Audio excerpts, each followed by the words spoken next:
everyone, I'm Bob Theriot and welcome to the Q&A show, and I'm here in beautiful Southern California, and I wanted to introduce you to someone that I met here at the event, and a lot of you, especially sports fans, you guys are going to know who he is. People used to cheer for me on Sunday, scream my name, sometimes with adoration, sometimes with disgust. We celebrated the victories, agonized the defeats. But what those people raining praise or scorn don't know about is the journey, the sacrifice, the pain. I want to introduce my new friend to you, Mr. Gary Brackett. Hey Gary, what's up, man? Hey, I'm good, man. Thanks for having me. I'm doing great, man. I'm excited to have you here. I mean, how are you liking the experience here at the summit? It's a beautiful experience, man. Anytime you can get away to Southern California, especially when you're from Indiana in the wintertime, it's always great. But the content that we're learning is just amazing. It's almost like a cheat code, doing what we want to do, want to create courses and really help people change their lives. This is the place to be to kind of get that information. Yeah, so what drew you to this? So just so my audience has context, I mean, I know there's a lot of sports fans, you know, watching us, but so take them through your journey and how we were talking about how you went to college, how you got into the NFL, how you won the championship, right? And then how you transitioned to becoming an entrepreneur. Yeah, wow. So it's a lot to unpack. I know. But I try to keep it the Cliff Notes version. Okay. But pretty much, so I'm 5'10", 230 pounds. So I always was deemed undersized to be a linebacker, right? At the collegiate level and also in the NFL.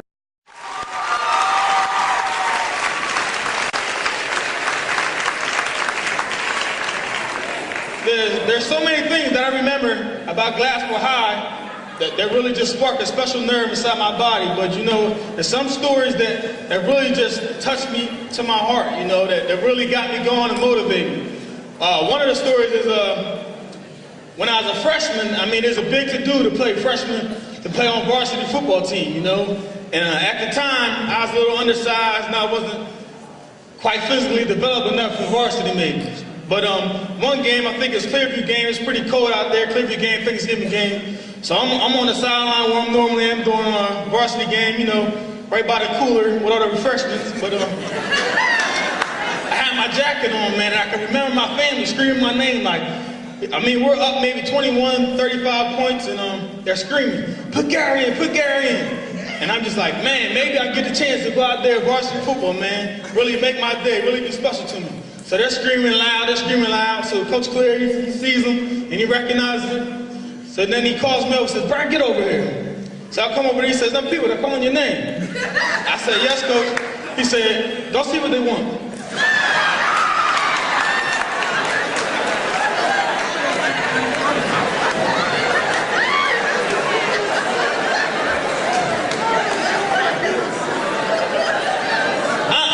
Honestly, this is truly an honor to be here before you, you know.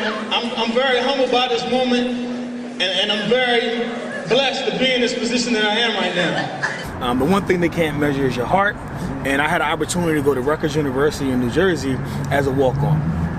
So I walked on, my parents refinanced my house twice. We're taking a chance on you here, a big chance. Don't put your head down. Look me in the eye. I know I can be hard on you, but I'm hard on you because I want you to make something of yourself.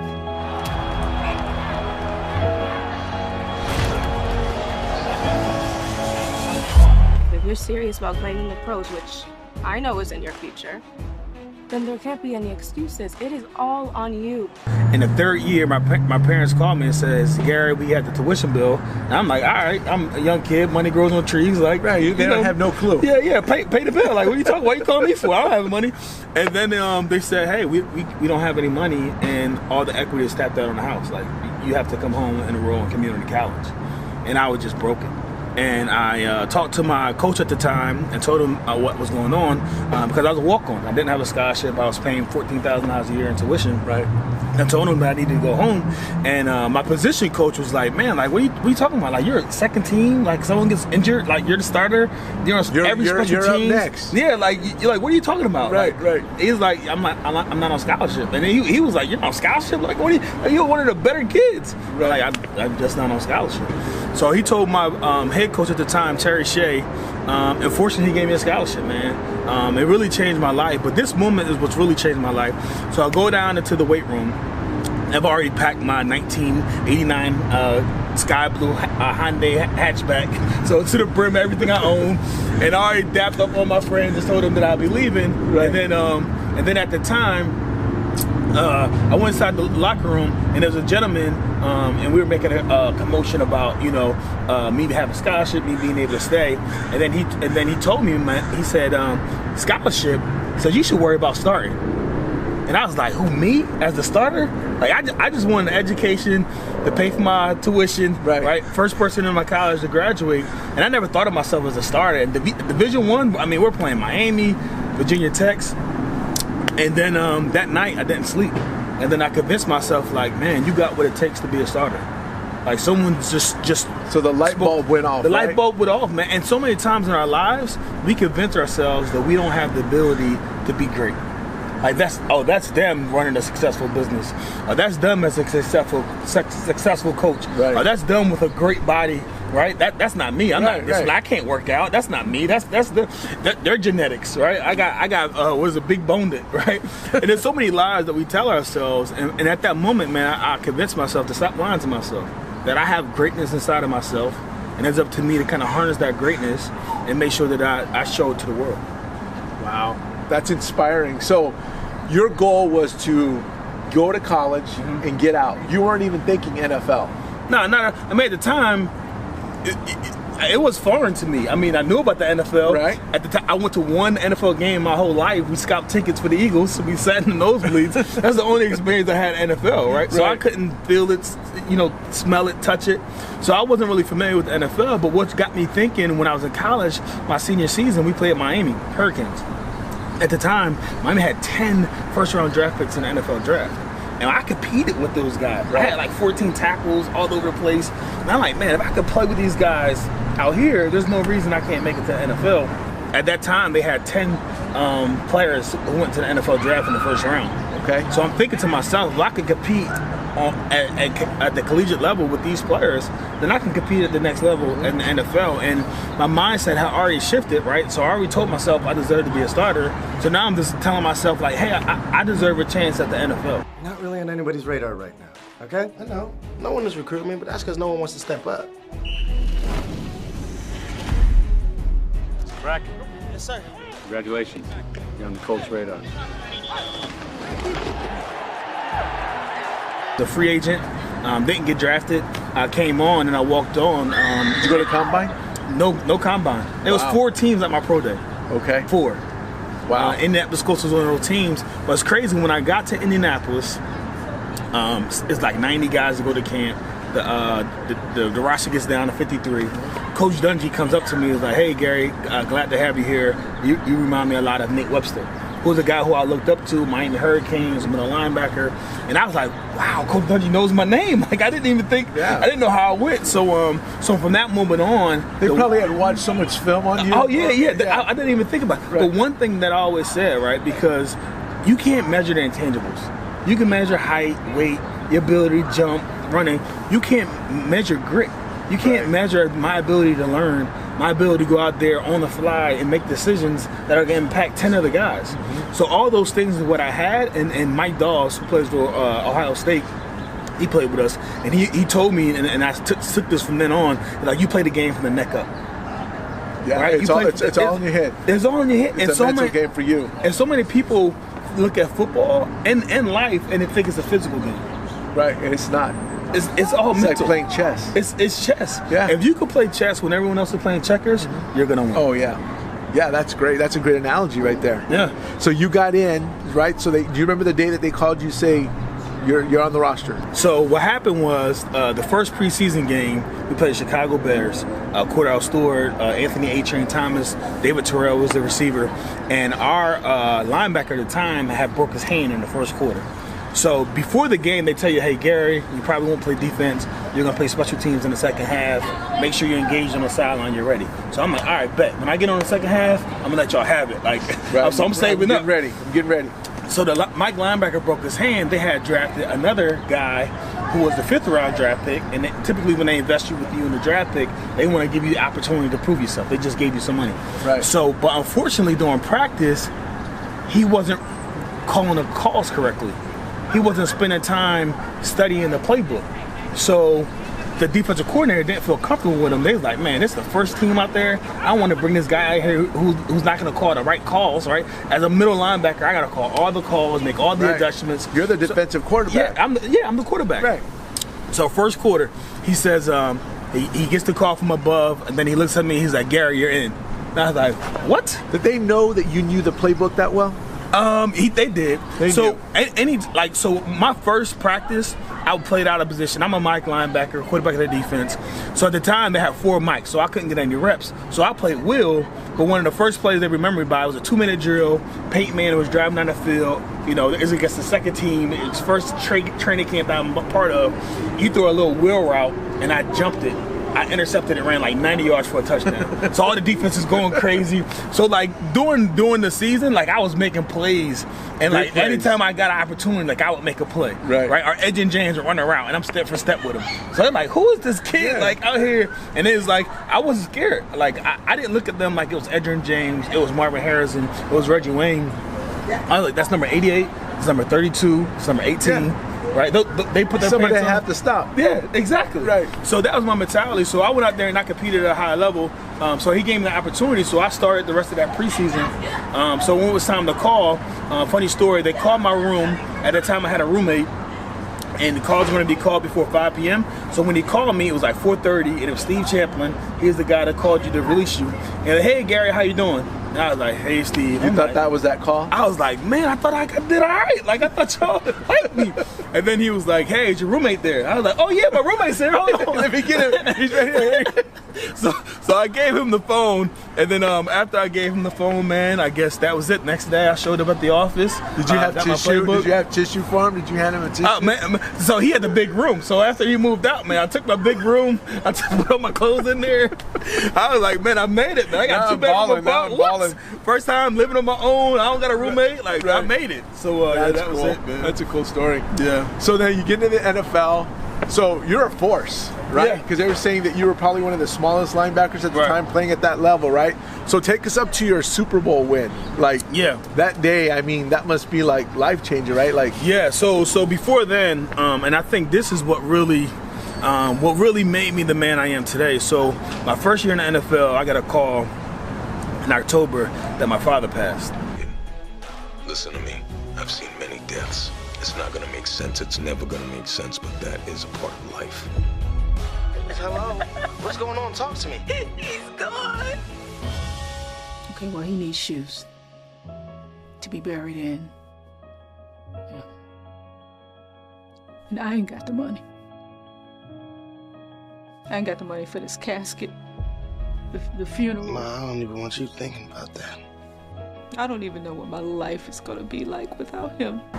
So he passed of complications due to surgery.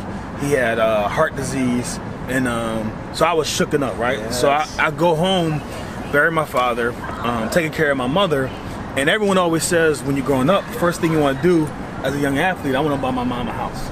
Right. So I'm buying my mom a house. My first season, I did pretty well, and I'm home. She's mourning the death of my father, so I'm trying to get her into a house so she can feel better. And then she went in for a routine surgery, and then she never woke up. So she died on complications to surgery. Wow. So 11-month period, I lost my mom and my dad. My brother at the same time was diagnosed with cancer. So my brother was diagnosed with cancer, and we always looked alike. People always thought we were twins. He was 3 years older than me, but we favored each other. Same height, same weight, same build. Right. Which was great for me. Got to tell the story when he turned 21. Essentially, I turned 21. So you got an idea. Yeah. So, but I was a senior in high school, right? So it worked out pretty well. So I knew deep down inside that I would be the one. So I got the call my second year that my brother needed a bone marrow transplant.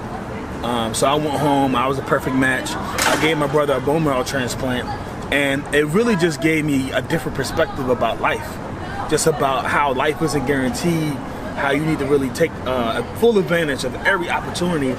And so after I got back, unfortunately, he was in remission, but he passed 8 months later. So in 18 months, I lost my dad, my mom, and my brother. That's a lot for anybody to deal with. 24 years old, second year in the NFL. Did you have any other siblings? Yeah, still got 2 older brothers, 1 younger sister, 2 Thank God stepsisters. for that. Yeah, so I had them around me. I had to be strong for them though, right? So a lot of times in disadvantaged communities, the one with the most education and the most money automatically becomes the head of the household, right? So that's why I became the head of the household, and I had to be strong for my brothers and my siblings. So I had to be the executive of their estate, handle a lot of that type of information. But what it gave me is this huge perspective just about life, man. And I'm, you know, in football, my day job, I'm playing this kids game and getting paid at King Ransom. But on this side is this tragedy that occurred that really changed the direction of people's lives. And for me, from that moment on, football was an escape. And the give is to Moreno, and he's stuffed by Gary Brackett, almost as if Brackett knew exactly where that play was headed. We were talking about your Super Bowl, right? I want to talk about you winning the Super Bowl, right? Lead us up to that day, how it happened, how you felt, and then let's go through there first. Talk about Super Bowl, because this is like, you downplay this a lot, Gary. You're very humble. You're not even wearing your Super Bowl ring. I mean, most NFL players that I've won, I see them wearing it everywhere. They're rocking it everywhere. You don't even talk about it. Yeah, so I'm trying to fly under the radar, but yeah. So the Super Bowl was amazing. First of all, we had some obstacles to get over, right? New England Patriots, even when I played, was still winning a dominant force. Yeah, prolific. It's just amazing the run that they've been on. Right. So we had this AFC Championship game, and we were down by like 3 touchdowns, and we had to come back and beat them. AFC Championship game. 2006, 2007 season. So then we go to the Super Bowl, we're playing against the Chicago Bears. So all week we're excited, you know, we're hyped up, we got a chance, our first Super Bowl, and the first kickoff, Devin Hester runs it back for a touchdown. So we're on the sideline with our mouths dropped by. Right. I remember that game. like, first of all, so one thing about football players, we all have huge egos. So everyone who's not on kickoff team was like, yo, don't kick it to him. Like, kick it away. We don't want that drama. There's no reason for us to like see how good he is. We know he's very good. And the kickoff team felt insulted. Like, what do you mean? Like, kick it to him. I'm gonna do my job. So the coach listens, we kick it to him, runs it back for a touchdown. And on the sideline, we were just like, man, you know, we didn't come this far to only come this far. Like, you're gonna, and one of the biggest things I always tell people when I'm speaking publicly is like, one thing you have to do is expect adversity, but then also expect to overcome it. And that's what we did. We ended up winning that game. We were Super Bowl champions, man. It was an amazing feeling. And I'm sure that's something that you'll never forget, right? I mean, how could you? It's so rare, 1, to play in the NFL, right? 2, to actually play inside of a Super Bowl, and 3, to win it. Yeah. So I understand, and when we see the guys, you know, 10-year reunion we just had, anytime I see any of my old teammates, man, we share a special bond. That's because of how, you know, hard we work to kind of get there. Well, that's awesome. That's an awesome story. So now that my audience has a little bit of background on you, right? Let's talk a little bit about how'd you make the transition from, okay, I won the Super Bowl, you played a couple of years after that. Right. You knew that your career was going to come to an end. Obviously, you didn't really know, but you got injured, right? Yeah. And then, so now how do you make that transition? Like, what is that first thought that comes in your head? Like, I'm injured, okay, I'm not re-signing. How was that period like? And did you know what you were going to do? So initially, I thought I was going to retire, right? I mean, everyone tells you, you're NFL, you play, you make some good money, you retire. Right. So my wife is a physician, or I like to call her, she's my retirement plan.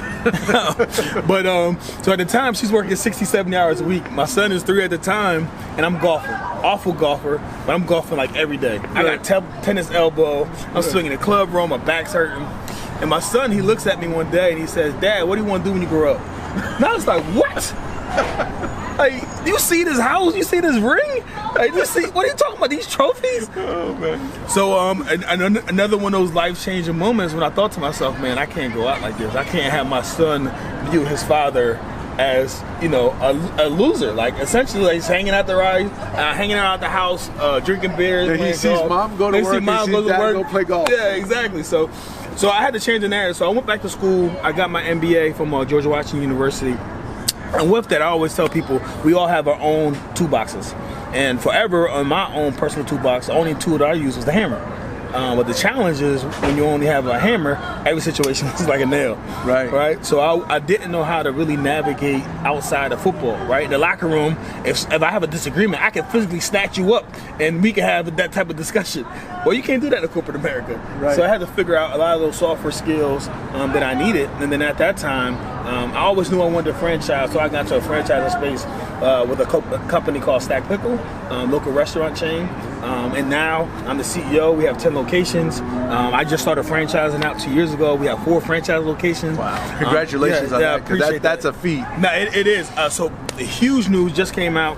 We got awarded a store in the Indianapolis airport, which is going to be huge. I mean, it's the #1 airport in North America, and we're going to have the store there by the end of this year. So, huge accomplishment. Took 3 years to put that deal together.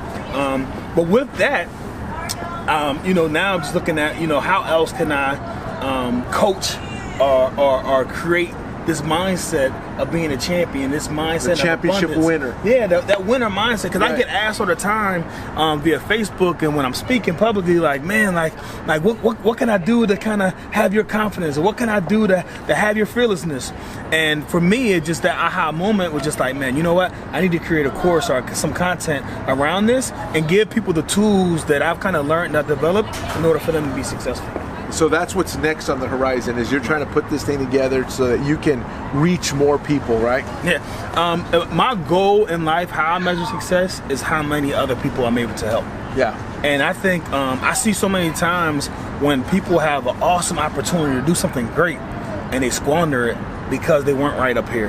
Yeah. And the biggest muscle we have in our body is our brains, and people don't use a quarter of the power of it. Right. So I really want to unlock that potential inside of our mindsets and convince yourselves, like I would learn in back at Rutgers, that anything is possible if you're willing to put some work. Right. And don't you think that people have a different, like, their definition of success? Like, well, to me, success means different things to different people. Of course. But unfortunately, in today's society, it's really measured by how much money you make. And this really hits home to a lot of the young entrepreneurs, right? The young people that are they want to hustle, they want to make money. And a lot of them forget that, well, with money, you got to deliver some kind of value to somebody before that money's going to come at you, right? Yeah. We've met a lot of people here that there's been people that are speakers that have talked about they were overnight sensations after 15 years of doing something, right? And it's like the money finally came after they've written their 6th book.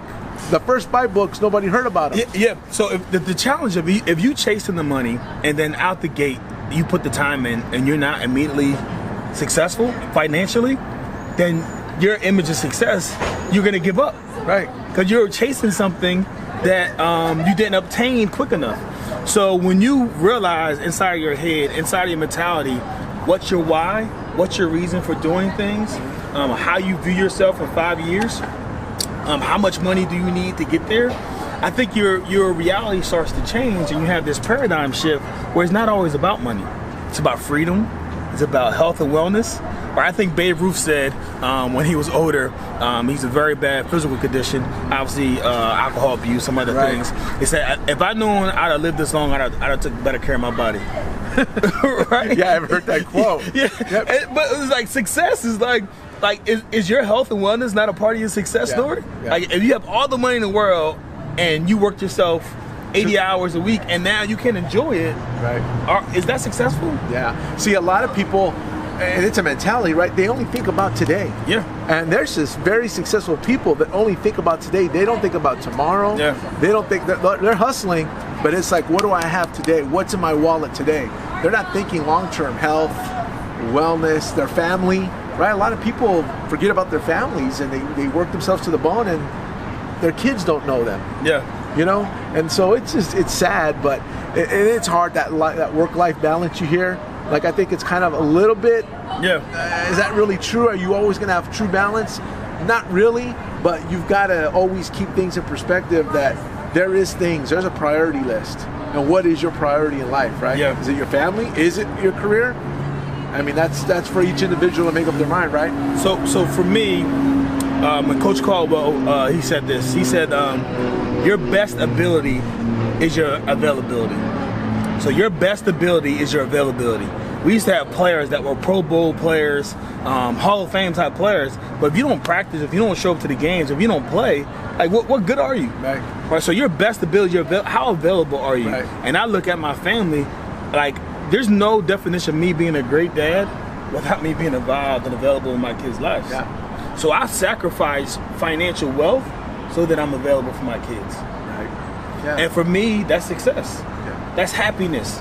And for me, success is giving my kids opportunities that I didn't have, is sharing what I've learned throughout my years in the NFL, through grad school, through conferences, and giving that information to someone, and then you see that light bulb moment come off. That's exciting, right? And they can credit that light bulb moment to you, and I'm just like, wow. Yeah. I feel like Mr. Miyagi. You're like you done well, then you said, right? But it's that proud moment, man, and I think that's what I'm after for the rest of my life. Just constantly sharing, and I say it all the time when I'm talking. Like, my goal is for us all to make it. And for us all to make it doesn't mean financially. Right. For us all to make it is for us all to understand what gives us joy, and then find that arena. Yeah, that's great. I mean, once you find out what you're here for on Earth, and some people never find out. Yeah. But once you find out, it becomes easier. Life becomes a lot easier, doesn't it? No, you have a purpose-driven life at that point. Right. You want to jump out of bed. Yeah. It's like, I'm jumping out of bed today. I'm not struggling to get out of bed, right? That's it. So for like people that are watching here, and I mean, we could, you and I, we could talk for weeks. I could talk to you for weeks, right? So like people watching, and they're maybe they're starting a business, or maybe they're struggling at a job right now, or maybe they're having problems at home. Like, there's just a gamut of things that can be going wrong. What would you tell somebody to get them out of a bad situation? Because you had a lot of adversity in your life. You lost a lot of family members in a short period of time. And you talked about what distracted you. But what can somebody do? Is there anything tangible? I mean, what is it that you go to, or what advice could you give somebody? So for me, in school, in college, I was economics majors. And in economy, they talked about the cost-benefit analysis. Okay. So talked about what something's going to cost you and what's going to be the benefit. And whatever the cost is has to be less than the potential benefit. And so many people do things that cost them far more than what that benefit will ever be. Right? For example, they want to lose weight, but on Friday night, Saturday night, they want to go out drinking and staying up to 12 in the morning and eating bad. Yeah. So what's the cost of that, right? How much weight are you putting on versus that benefit? Yeah. It doesn't add up. Same thing in your business. A lot of times people thinking like they have to do more and more and more and more. We learned in the conference that people are building multi-million-dollar businesses with 2 courses. Right. So this whole thing about addition by subtraction, and not doing more, doing less, and being more fulfilled, and then using that to kind of build your ultimate success, and that you never gave up, you never quit, and you analyze every situation in terms of what is it going to cost me when I'm going to benefit. Right. And if I'm not going to benefit more than a cost, and benefit is future value, benefit is a lot of different things, but what's that benefit? And if it's like too much of my time, me going away from my family, then it's not worth I'm not going to do it. It's not worth it. Yeah. Yeah. You've created those boundaries for yourself. Exactly. Healthy boundaries, and and I guess everybody's got to do that for themselves, right? Yeah, that's it. Well, it was awesome, pleasure. Thank you for sharing with my audience. Well, you don't have to thank me for doing what I'm supposed to do. Now you go and do what you're supposed to do. I'm Gary Brackett, and this is my story. Of Indianapolis wins Super Bowl 41. GaryBrackett.com is my website. Okay. You can sign up for my newsletter there. And I'm also on Instagram, Gary Brackett, on LinkedIn as well as Gary Brackett. So make sure you drop in, say hello, speak, reference the show. Love to meet new people. And like I said, Also, the newsletter, we're going to be launching this course probably in the next 90 days. So probably going to give some good giveaways for the first few people that start on the course. So look out for that, and I look forward to hearing from you.